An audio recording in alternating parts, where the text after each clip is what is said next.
Saludos mis amigos y hermanos en Cristo, este es tu amigo y hermano Ricky Frontán. Hoy vamos a continuar con el estudio del Apocalipsis que hemos estado trayendo.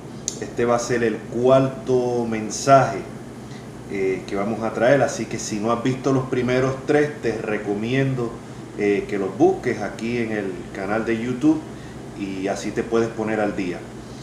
Hoy el tema va a ser: todo ojo le verá el retorno de Cristo.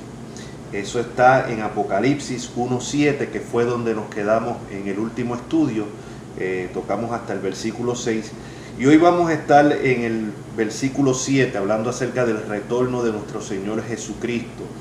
Esto va a ser la primera parte de varios mensajes acerca de este tema, porque hay mucho que hablar.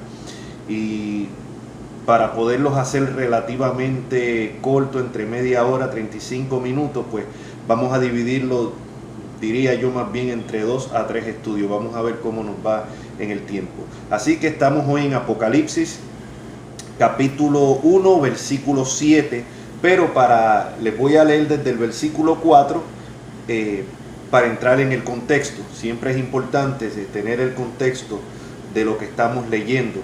Versículo 4 dice: Juan, el apóstol Juan, refiriéndose a las 7 iglesias que están en Asia. Nosotros hablamos ya anteriormente, en los mensajes anteriores, las 7 iglesias que están en Asia eran 7 iglesias literales que existían en el Asia. Estas iglesias no eran las únicas iglesias, pero fueron a las que se les envió este mensaje. Como vamos a ver más adelante, el mensaje en realidad iba primeramente a estas 7 iglesias, unas iglesias literales que existían a finales del primer siglo, a las cuales Juan se dirigía, pero la aplicación aquí es para la iglesia de Cristo en todo lugar y en todos los tiempos. Es importante que tengamos eso en mente. A las 7 iglesias que están en Asia: gracia y paz a vosotros. Habíamos hablado anteriormente, gracia es el favor inmerecido de Dios y paz es la consecuencia de ese favor inmerecido. Toda persona que no está en Cristo está en enemistad con Dios. La Biblia dice que Dios está irado contra el impío todos los días. Y esa es la situación de toda la persona que todavía no está en Cristo. Pero cuando viene a Cristo en arrepentimiento y fe, reconociéndolo como Señor y Salvador de su vida, reconociendo que no se puede salvar ¿de qué? De la misma ira de Dios, que no se puede salvar por sus buenas obras, pues la Biblia dice claramente que no es por obra para que nadie se gloríe. Cuando la persona entiende eso, reconoce que es un pecador, siente dolor por su pecado y viene a Cristo en arrepentimiento y fe, poniendo toda su fe en el sacrificio de Cristo en la cruz para perdón de sus pecados y vida eterna, entonces esa persona viene a estar en paz con Dios. Es como un tratado de paz que se firma. Era primero enemigo de Dios, ahora eres un hijo de Dios, ahora eres amigo de Dios por medio de Jesucristo. Así que eso se refiere: gracia y paz a vosotros, del que es y que era y que ha de venir, una referencia a Dios Padre, y de los 7 espíritus que están delante de su trono, una referencia al Espíritu Santo en su plenitud. El número 7 es un número de plenitud. Versículo 5: y de Jesucristo, el testigo fiel. Aquí vemos que este saludo viene de parte de toda la Trinidad, el Padre, el Hijo y el Espíritu Santo. Y dice: de Jesucristo, el testigo fiel, el primogénito de los muertos. Habíamos dejado claro, habían personas que habían resucitado antes de entre los muertos anteriormente. El mismo Jesucristo resucitó a Lázaro y a otras personas, al hijo de una viuda, a una niña, pero todas estas personas resucitaron para volver a morir. Jesucristo es el primogénito, el principal, el primero que resucitó con un cuerpo glorificado para más nunca gustar la muerte. Es el primogénito, es el principal y el soberano de los reyes de la tierra. Y como dijimos anteriormente, era bien importante para una iglesia que estaba a punto de, que ya había empezado la persecución en la iglesia a finales del primer siglo. Era bien importante cuando veían que básicamente el emperador romano hacía lo que le daba la gana con los cristianos, masacrándolos, persiguiéndolos. Era bien importante que ellos recordaran que Jesucristo estaba por encima del César, que Jesucristo es el soberano de los reyes de la tierra. Y eso es importante que nosotros lo tengamos en mente hoy en día, sin importar cuál sea el gobierno, una dictadura como la que hay en Venezuela, en Cuba, sin importar que los progresistas o los liberales, la izquierda liberal tome control del gobierno en el país que nosotros vivimos. Y sabemos que la gente de estas personas es una agenda completamente anticristiana, una agenda progresista, una agenda pro aborto, una agenda que promueve la ideología de género, donde castigan a los cristianos por su fe por medio de leyes, sin importar la agenda que tenga las Naciones Unidas, la agenda esta 2030, donde el fin de ellos, y es lo que están trabajando, en un gobierno mundial y una religión mundial, fronteras abiertas, aborto, ideología de género, quitarle la autoridad a los padres para que sea el gobierno quien enseñe y adoctrine a nuestros niños, sin importar todo esto que parece que es como que los malvados están tomando la delantera, los que tienen el control. En estos momentos, en tiempos así, es que tenemos que recordar que Jesucristo sigue siendo el soberano sobre los reyes de la tierra. Y como vamos a ver a medida que estudiemos el libro de Apocalipsis, todo lo que sucede, dice, y se le permitió, o sea, todo ocurre de acuerdo al plan soberano de Dios. Dios es el Dios que está escribiendo la historia, y eso es importante que nosotros lo entendamos. Nada sucede fuera de su soberanía. Nada sucede fuera de su providencia. Todo lo que ocurre está de acuerdo al plan de Dios. Los gobiernos, aunque por más injustos que sean, por más malvados que sean, por más tiranos que sean, aún están bajo la soberanía del que es soberano sobre los reyes de la tierra. Es Dios quien quita y pone reyes, nos enseña la Escritura. Y en los momentos más oscuros de más persecución para la iglesia, para los cristianos, cuando parece que no hay esperanza, ahora mismo hay países como en África, en China comunista, que a pesar de la pandemia esta es cuando más están cerrando y quemando iglesias. En Corea del Norte los cristianos están siendo perseguidos severamente. En algunas iglesias en África han sido hasta quemados, iglesias bautistas quemados dentro de sus propios centros de reunión y de adoración. Aún así, en estos tiempos hay que recordar que Cristo sigue siendo el soberano de los reyes de la tierra. No es el presidente, no es el dictador, es Cristo. Y Él en todo tiene un propósito. Es el Dios que está escribiendo la historia. Y eso es importante que tengamos eso en mente. Por eso esta esperanza en medio de esta iglesia perseguida del Apocalipsis, vemos que le dice, es el soberano de los reyes de la tierra, el que nos amó y nos continúa amando y nos lavó de nuestros pecados con su sangre.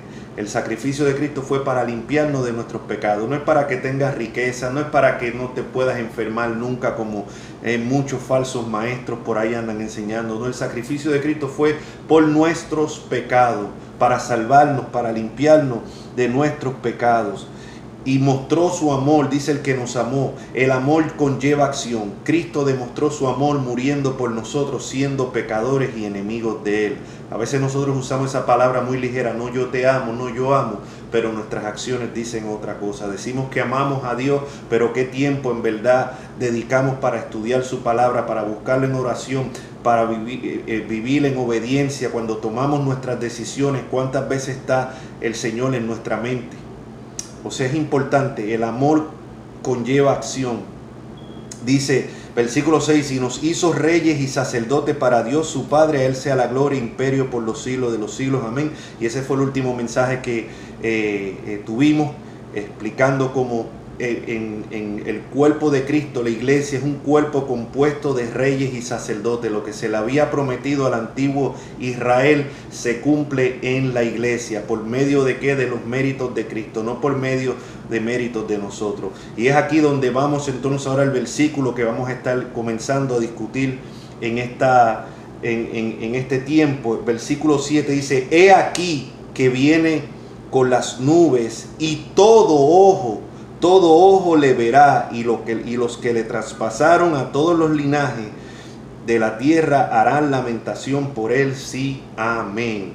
O sea, en medio de esta iglesia perseguida, se le dice, se le da aliento, diciéndole que Cristo es el soberano de los reyes de la tierra, que nos ha hecho reyes y sacerdotes, y al final dice que todo ojo le verá cuando Él venga en gloria. Voy a leerles aquí sobre el comentario de nuestro hermano William Hendrickson, que se los recomiendo, muy buen comentario acerca del libro de Apocalipsis. Dice aquí nuestro hermano, dice: constituye una verdadera fuente de consuelo para los creyentes afligidos. Es la esperanza de los creyentes, la consternación de los enemigos de la iglesia. Jesús viene con las nubes, es decir, con gloria. Y esto lo podemos ver si vamos al libro de Daniel, capítulo 7, versículo 13. Vemos que es importante que el libro de Daniel se entrelaza bastante con el de Apocalipsis. Dice: miraba yo, esto es Daniel hablando, el profeta Daniel, miraba yo en la visión de la noche, y aquí con las nubes del cielo venía uno como un hijo de hombre, que vino hasta el anciano de días, y le hicieron acercarse delante de él. Y le fue dado dominio, gloria y reino, para que todos los pueblos, naciones y lenguas le sirvieran. Su dominio es dominio eterno que nunca pasará, y su reino uno que no será destruido. Todos los reinados aquí en la tierra, todas las naciones, o sea, aún las más ricas, las más poderosas, un día van a dejar de existir. Lo hemos visto a través de la historia humana, imperios como el romano, el imperio como el de Babilonia, como el de los medo-persas, todos han pasado a la historia, y aún las naciones poderosas hoy en día, un día van a pasar a la historia, pero el reinado de Cristo no, porque es para siempre. También quiero leer otro comentario aquí de Apocalipsis de Simon Kitzmaker, muy buen comentario, se los recomiendo. Sobre esto él dice: Juan toma prestado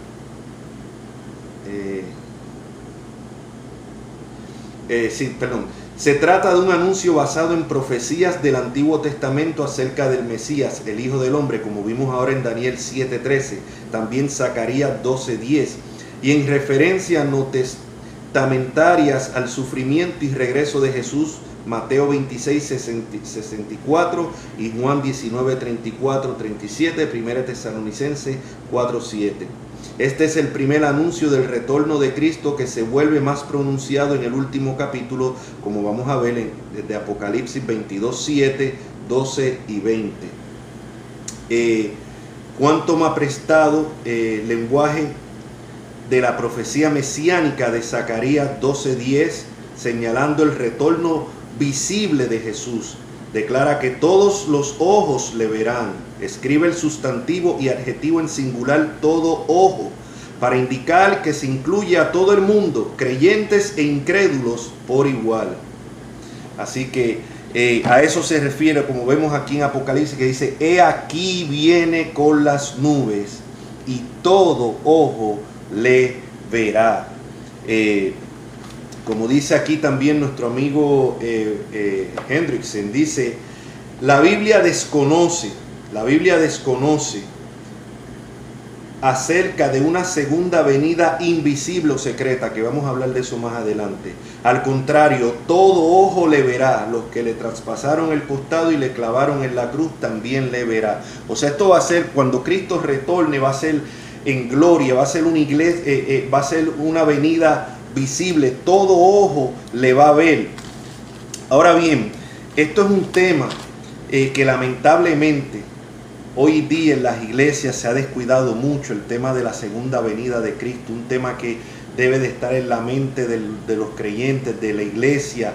Constantemente los pastores deberían de estar predicando y enseñando acerca de esto, como lo hacía la iglesia primitiva, especialmente en estos tiempos que estamos viviendo, que a veces uno ve que parece que es el mal el que está ganando, que se está esparciendo, que son los que tienen el control.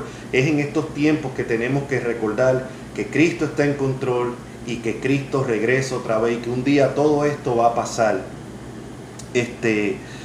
Pero como dije, lamentablemente este tema es tan importante y dicho sea de paso, es una de las doctrinas fundamentales de la Biblia. se ha descuidado del cristianismo. ¿Cuáles son las posibles razones por esto? Bueno, yo creo que una de ellas es el sensacionalismo. Algunos han hecho cálculos fallidos, que Cristo viene para tal fecha, que calculando esto, calculando lo otro, y después obviamente no han fallado, porque la Biblia dice claramente que el día ni la hora nadie lo sabe, ni aun los ángeles del cielo. Entonces el atrevimiento y la ignorancia de estas personas pues han desmotivado a muchas personas, que no es excusa, y a muchos pastores para hablar de este tema. También las diferencias escatológicas que algunos prefieren evitar, pues que si Cristo viene antes, después la tribulación, que si el rapto secreto, que si no secreto. Entonces, para evitar mucho esto, pues han dejado de predicar acerca del tema de la venida de Cristo y prefieren evitar.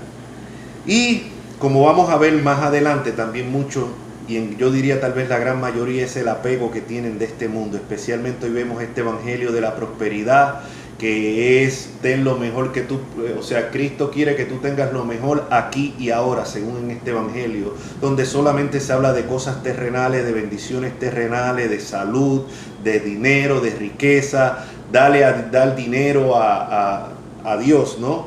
Claro que ese dinero tiene que ser pactando con ellos, para que entonces si tú das 100, Dios te devuelva $1000. Y vemos que este apego a las cosas materiales y a este mundo, pues también ha evitado que se predique y se enseñe acerca de la esperanza del retorno de nuestro Señor Jesucristo. Ahora bien, el Señor Jesucristo anunció esto a sus discípulos. El Señor Jesucristo anunció esto a sus discípulos cuando nosotros vamos a Juan 14, del 1 al 3, vemos, y aquí el Señor estaba pronto a ser crucificado, y iba a venir un momento de tristeza momentánea para los discípulos. Ese es el contexto de Juan 14, del 1 al 3. Y en este momento en que iban a estar tristes los discípulos cuando vieran a Jesucristo crucificado, en ese contexto es que el Señor le dice: no se turbe vuestro corazón, creéis en Dios, creed también en mí. Y aquí vemos la deidad de Jesucristo. Jesucristo dice: creed en Dios y creed en mí. O sea, se está poniendo a la misma par. Imagínate un profeta. Moisés nunca dijo creer en Dios y creer en mí. Ninguno de los profetas del Antiguo Testamento, ni del Nuevo Testamento, ni los discípulos se atrevieron a decir tal cosa. Solamente Jesús. Y dice: creer en Dios y creer en mí. En la casa de mi Padre muchas moradas hay. Si así no fuera, yo os lo hubiera dicho. Y quiero aclarar algo sobre este pasaje. Hay personas que entienden o cristianos que explican este pasaje como que Jesús, una vez que se fue para el cielo, está ya haciendo una construcción de casas y edificios para los cristianos cuando vayan a la Nueva Jerusalén o cuando vayan al cielo. Eso está totalmente fuera de contexto. Eso no tiene que ver nada con lo que Jesús está diciendo aquí. Cuando Jesús dice: en la casa de mi Padre muchas moradas hay, se refiere a que hay mucha cabida, mucho espacio. Es como yo decir: en mi familia hay espacio para ti. En mi familia hay mucho lugar para ti, o en nuestra iglesia hay mucho lugar para ti. O sea, es a lo que se refiere Jesucristo. Dice: si así no fuera, yo os lo hubiera dicho, voy pues a preparar lugar a vosotros. Esto no se refiere a que Jesucristo iba para el cielo a empezar a una construcción literal de casas. Nuevamente, el contexto en el que Jesús dice esto: voy pues a preparar lugar a vosotros. ¿Dónde Él iba a preparar ese lugar para nosotros? En la cruz. Acuérdese, Jesucristo dice esto poco antes de ser crucificado. Cuando Él dice: voy pues a preparar lugar a vosotros, se está refiriendo a lo que Él iba pronto a hacer en la cruz, a morir por nuestros pecados. Así es que nosotros tenemos espacio, lugar, entrada al reino de Dios por el sacrificio de Cristo. Y dice: y si me fuere y os preparare lugar, nuevamente en la cruz, vendré otra vez y os tomaré a mí mismo, para que donde yo estoy, vosotros también estéis. O sea, vemos claramente ahí ya que Él empezó a hablar acerca de lo que es la promesa de que Él iba a venir nuevamente por ellos. Cuando nosotros vamos también en Mateo 24, estoy llevándoles a través para que vean la importancia del tema de la segunda venida de Cristo. Jesucristo habló constantemente de esto y los apóstoles también. Tristemente, como dije, hoy no se habla mucho de ese tema. En Mateo 24, les voy a leer del 12 en adelante.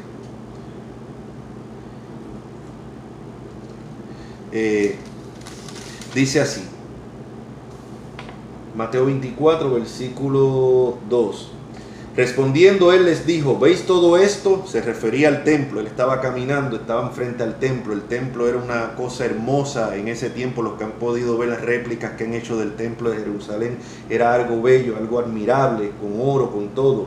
Dice, ¿veis todo esto? De cierto os digo que no quedará piedra sobre piedra que no sea derribada. Y eso vemos su cumplimiento literal en el año 70 después de Cristo, cuando las tropas romanas invadieron a Jerusalén, la destruyeron y literalmente no quedó piedra sobre piedra. Dice, y estando sentado en el monte de los olivos, los discípulos se le acercaron aparte diciendo, ¿cuándo serán estas cosas? ¿Qué cosas? Lo que Jesús le acababa de decir acerca de la destrucción del templo. ¿Y qué señal habrá de tu venida? ¿Qué señal habrá de tu venida y del fin del siglo? O sea, aquí van tres cosas envueltas. El fin del siglo, la Biblia siempre se refiere a 2 siglos solamente. El presente siglo, que es la época en que nosotros estamos viviendo, y el siglo venidero, que es la eternidad. Una vez que Cristo venga, que comience la eternidad. Solamente 2 siglos, el presente siglo y el siglo venidero. Ahora bien, dice, respondiendo Jesús le dijo, mirad que nadie os engañe. Aquí es importante, la primera señal que Jesús da y que nos advierte a la iglesia es que nadie os engañe. Y vemos como hay muchos, han salido a través de la historia de las iglesias, muchos engañadores, muchos falsos mesías, muchos falsos milagreros, que han estado engañando a muchas personas y exponiendo el nombre de Cristo y del Evangelio al vituperio. Los tenemos en este tiempo, muchos engañadores, muchos mercaderes del Evangelio, muchas personas que se han proclamado a sí mismos Mesías. Lo primero es mirar que nadie os engañe, porque vendrán muchos, oiga bien, muchos, no son 2 o 3, muchos en mi nombre, diciendo yo soy el Cristo, y a muchos engañarás. Y oiréis de guerras, oiga bien, y rumores de guerra. Mirad que no os turbéis, porque es necesario que todo esto acontezca, pero aún no es el fin.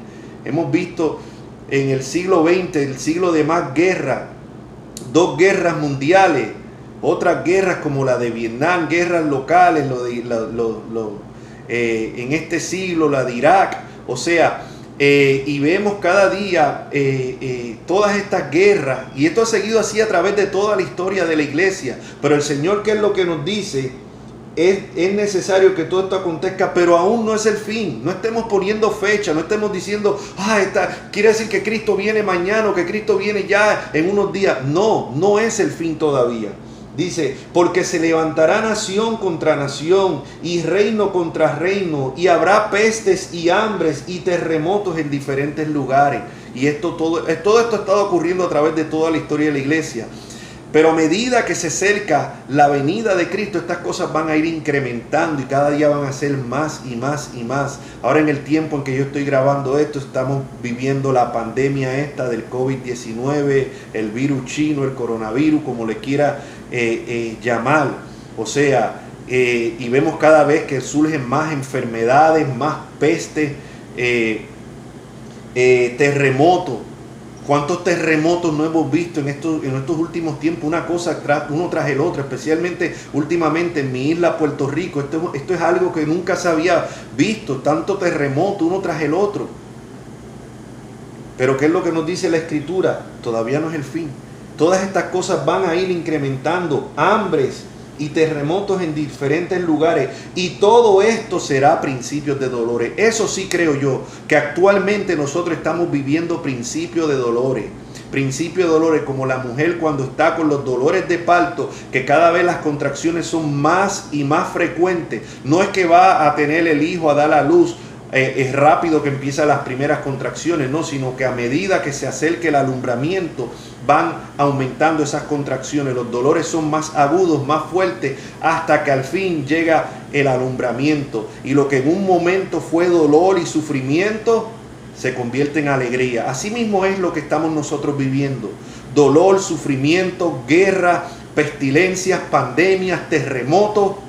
Todo esto, dolor, persecución a los cristianos, injusticia, dictadores que parecen hacer lo que se les pegue en gana y que no vemos que sean castigados, que parece que se salen con la de ellos. Una humanidad cada día más liberal, una cultura más liberal, aborrecedores de Dios, que a lo que es bueno le llaman malo y a lo malo le llaman bueno. Pero ¿saben qué, mis amigos, mis hermanos en Cristo?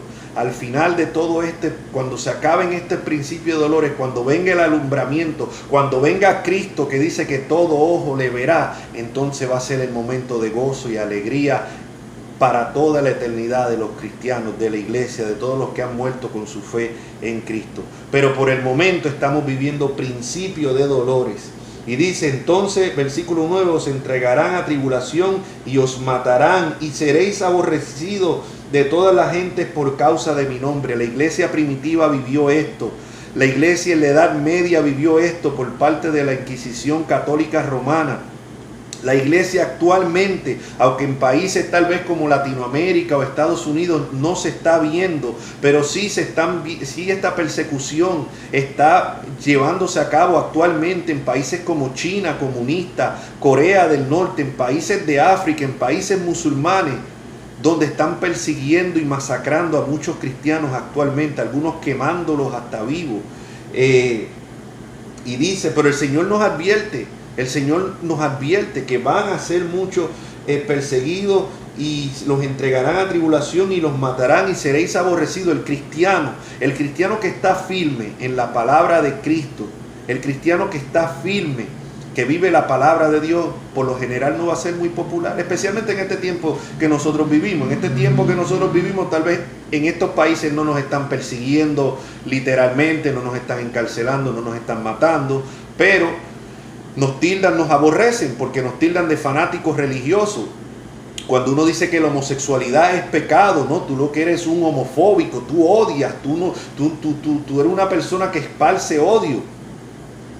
O sea, cuando hablamos de que el aborto es un asesinato, no, pero tú lo que le quieres quitar el derecho a las mujeres, tú odias a las mujeres. Y nos aborrecen al verdadero cristiano, el cristiano que trata de hacerse amigo del mundo, y como muchos llamados cristianos que dicen que creen en el aborto, que creen en matrimonios homosexuales. Hay hasta supuestas iglesias de Cristo no son, iglesias del diablo tal vez, que están aprobando estas cosas. Y aún personas cristianas que tal vez tienen sana doctrina, pero que por medio de su voto electoral están dándole su voto a partidos y a candidatos que saben que promueven abiertamente esta agenda satánica del aborto y de la ideología de género.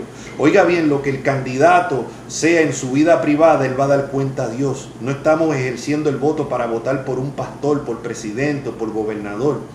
Pero las leyes que esa persona pasa, esas leyes anti Dios, esas leyes que muchas veces ponen jueces liberales para perseguir la iglesia, que promueven el asesinato de niños en los vientres de sus madres, aún hasta los 9 meses, como han hecho aquí en Estados Unidos, como en el estado de Nueva York, donde aún a los 9 meses puede una mujer abortar. Eso es un asesinato asqueroso.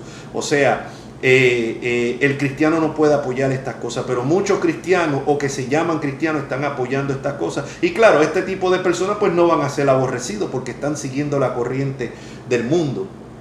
Versículo 10 dice, y muchos tropezarán entonces y se entregarán unos a otros y unos a otros se aborrecerán.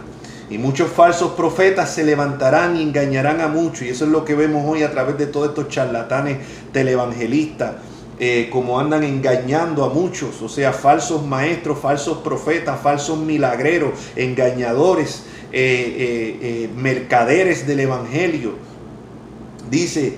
Pero dice que se van a levantar muchos y a muchos van a engañar, y es lo que vemos. No nos sorprendamos, mi gente, Dios no ha perdido el control. Dios nos advierte de estas cosas van a ir pasando a través de toda la época de la iglesia, y mientras más se acerque el retorno de Cristo, más van a seguir incrementando. Dice, y por haberse multiplicado la maldad, el amor de muchos se enfriará. Y es lo que estamos viendo.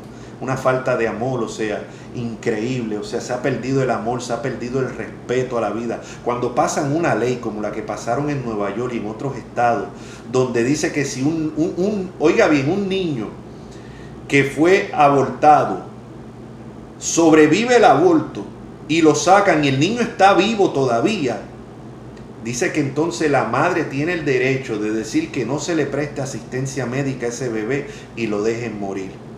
O sea, es que es una cosa diabólica. O sea, se ha enfriado totalmente el amor. No hay amor. Hoy cuando ven que matan a una persona por verla brincar, o sea, no hay el más mínimo respeto. A los ancianos los golpean, los matan. O sea, como hemos visto cuántas personas no se han aprovechado por medio de esta pandemia del COVID-19 para deshacerse de muchos ancianos.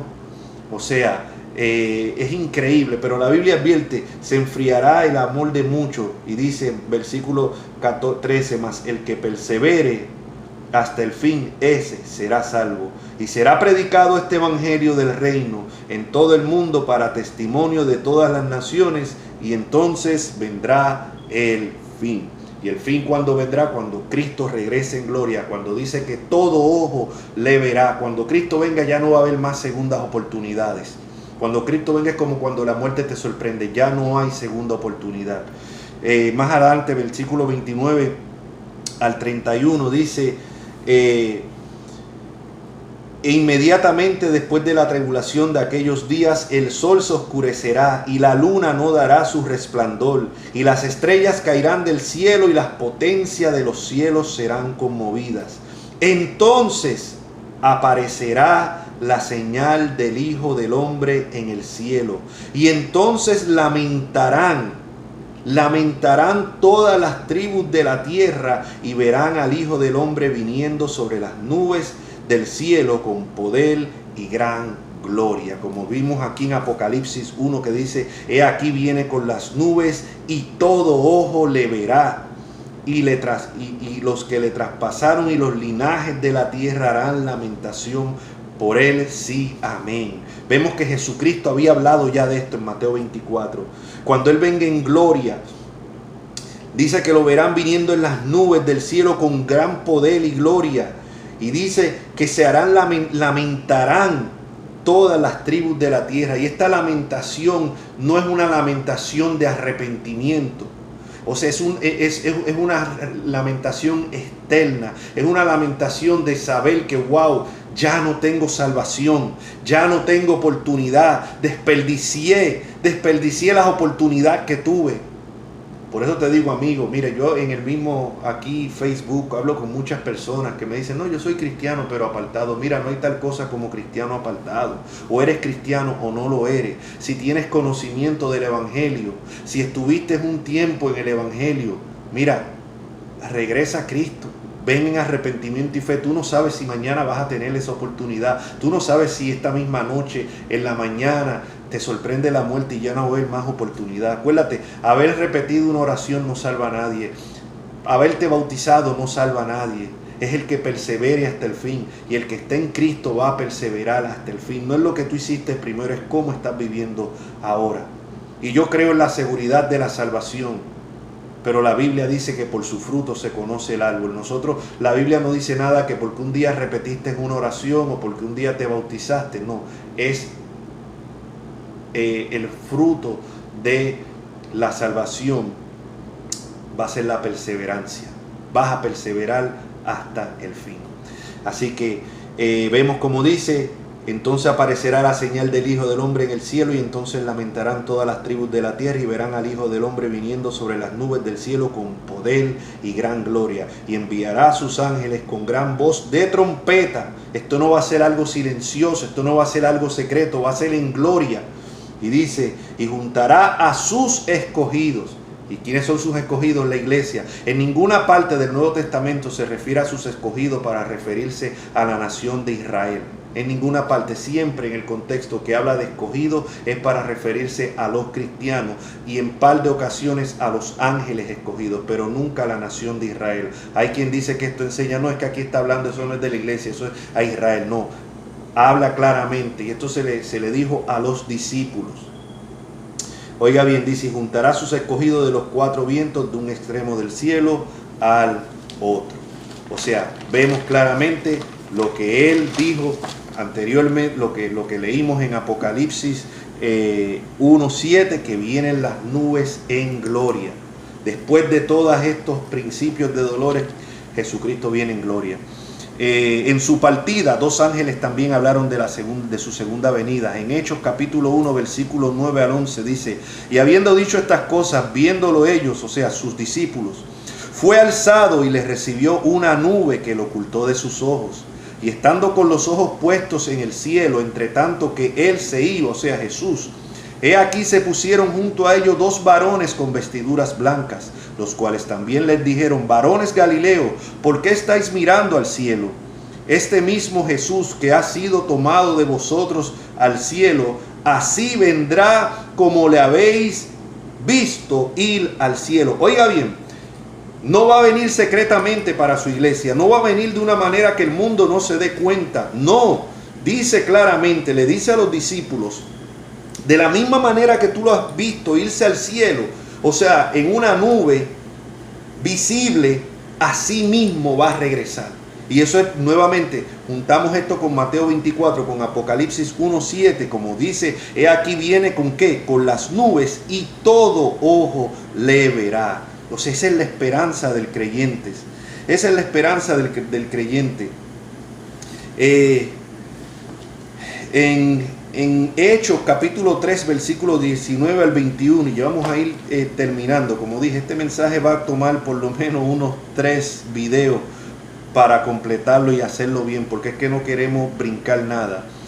Dice el apóstol Pedro en su sermón, en uno de sus primeros sermones a los judíos, le dice el apóstol Pedro: así que arrepentíos. Oiga bien, el evangelio es un llamado al arrepentimiento. El evangelio no es un llamado ven, acepta a Cristo. Si tienes problemas en tu matrimonio, si tienes problemas económicos, si estás enfermo, si tienes problemas de inmigración, ven a Cristo. No, el llamado el evangelio es un llamado al arrepentimiento y a creer en Jesucristo como Señor y Salvador.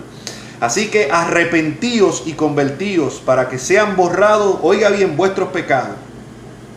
Por eso es que Cristo murió en la cruz, por nuestros pecados, para que vengan de la presencia del Señor tiempos de refrigerio, y Él envíe a Jesucristo, que os fue antes anunciado, a quien de cierto es necesario que el cielo reciba, como vimos que fue recibido ahí en el libro de los Hechos, en la nube, a quien es necesario que el cielo reciba hasta los tiempos de la restauración. Oiga bien, hasta los tiempos de la restauración de todas las cosas. Cuando se acaben los principios de dolores y por fin, como la mujer de parto da luz, Cristo regrese en gloria para restaurar todas las cosas. Ahí es que va a comenzar el siglo venidero. Y dice, para que a quien de cierto es necesario que el cielo reciba hasta los tiempos de restauración de todas las cosas de que habló Dios por boca de sus santos profetas, que han sido de tiempo antiguo. Y como vemos, los apóstoles enseñaban acerca de esto constantemente junto a la iglesia primitiva. Como le digo, una pena que hoy en día no se habla casi del retorno de Cristo, no se enseña de esta esperanza. Pero la iglesia primitiva la enseñaba, la anhelaban ansiosamente, hablaban constantemente de ella, vivían a la luz de esa esperanza. En Filipenses 3:20-21 dice el apóstol Pablo: mas nuestra ciudadanía está en los cielos, de donde también esperamos al Salvador, al Señor Jesucristo, el cual transformará el cuerpo de la humillación. Y eso lo vamos a ver más adelante cuando estudiemos en este mismo estudio, pero cuando leamos acerca de 1 Corintios 15, que habla de la transformación, lo que será el arrebatamiento de la iglesia, cuando seamos arrebatados para recibir al Señor Jesucristo que regrese en gloria a la tierra. En ese momento, esa transformación, dice el Señor Jesucristo, el cual transformará el cuerpo de la humillación. Este cuerpo que vivimos es el cuerpo de la humillación nuestra, para que sea semejante al cuerpo de la gloria suya. Este cuerpo de humillación, este cuerpo que todavía tiene residuos del pecado, que nos batallamos constantemente contra él, que ofendemos a Dios constantemente, oramos, pedimos perdón, decimos no voy a hacer más esto, y más rápido que ligero lo hacemos. Este cuerpo de la humillación, este cuerpo con enfermedades, este cuerpo que se le cae el pelo, este cuerpo va a ser un día transformado, va a ser transformado semejante a un cuerpo en gloria. Esa es la esperanza. Personas enfermas, creyentes enfermos, un día no va a haber más enfermedad, pero eso va a ser cuando Cristo regrese, no antes. Dice: seremos semejantes al cuerpo de gloria suya por el poder con el cual puede también sujetar a sí mismo todas las cosas. Vea la esperanza unida que hay cuando tenemos esta esperanza de nuestro Señor Jesucristo. Voy a dejarlo hasta aquí. Como dije, apenas estamos tocando la superficie de este tema. Apenas. Vamos a continuar en un segundo video vamos a profundizar mucho más sobre esto, lo que significa cuando Cristo venga para el creyente, lo que significa para el impío. Vamos a ver cómo es que el cristiano debe de vivir a la esperanza, a la luz de esa esperanza, y el peligro que se ha cometido de descuidar y enredarse en los afanes del mundo. Así que, mis amigos, mis hermanos, lo primero es, si tú estás apartado de Cristo, si tú no conoces a Cristo, tal vez tú simpatizas con el Evangelio, pero eso no es suficiente. Para que tú tengas esta esperanza, tienes que estar en Cristo. Yo te invito a que vengas a Cristo en arrepentimiento y fe. Y a los creyentes que han descuidado esto, les animo, viendo este video, que empiecen a estudiar. Vamos a estar profundizando mucho más, que sea nuestra esperanza, que todos los días clamemos: Señor, ven pronto Jesús. Cuando vemos estas malas noticias, sabiendo que Cristo viene pronto y que Cristo está en control y que Cristo es el Dios que está escribiendo la historia. Así que vamos a continuar en el próximo video. Vamos a dejar hasta aquí. Este es el cuarto video de la serie de Apocalipsis, pero es el primero acerca del retorno de Jesucristo. Así que les invito a que dejen sus comentarios ahí. Les invito a suscribirse a este canal para que recibas cada vez que grabo un video acerca de estas enseñanzas bíblicas. Y les invito también a que pongan ahí en la manita esa, le metan ahí un like para promover así más este tipo de enseñanza, y también a que compartan estos videos con otros para que otros puedan ser edificados. El propósito de estos videos es la edificación del cuerpo de Cristo, la edificación del cuerpo de Cristo. Así que, mis amigos, mis hermanos, será hasta el próximo video. La paz de Cristo sea con todos ustedes. Amén.